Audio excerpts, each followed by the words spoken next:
What do you have?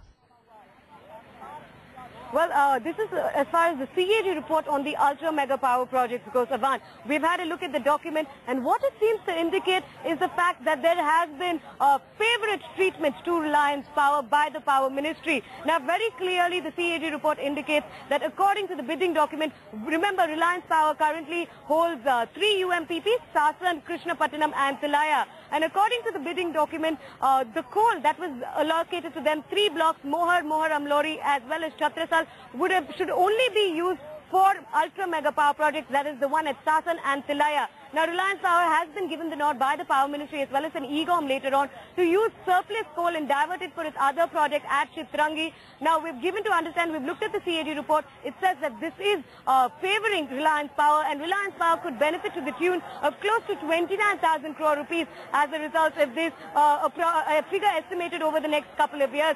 But clearly what is mentioned in the recommendations is the very important part, because it could mean a big blow to Reliance Power. It says out of the 3 blocks allocated to them, the 3rd block, which is Chhatrasal, the allocation of that should be reviewed, because there has to be fairness and transparency as far as the power sector is concerned, and the Power Ministry should actually review allocation of that, because other power players are protesting as well as Tata Power has contested this particular decision in the Supreme Court, and reviewing Chhatrasal allocation is something that is being recommended by the CAG in today's report.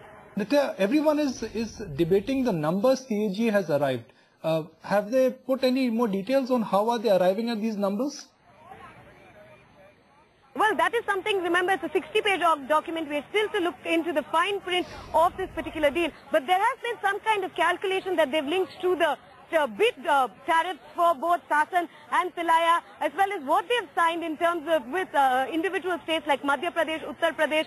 So we're given to understand that tariff-based mechanism is how they're arriving at this figure, of course projecting it for over a period of years. But we're given to understand that at the moment 29,000 odd crore rupees of benefit to Reliance Power is something that the CAG has calculated. Also, we will be meeting with CAG officials a little while later from now, where we will get more clarity on how exactly they've arrived at not just this figure but also the loss due to the government's allocation of coal when it comes to windfall gains to power companies. All right, Nitya, thanks.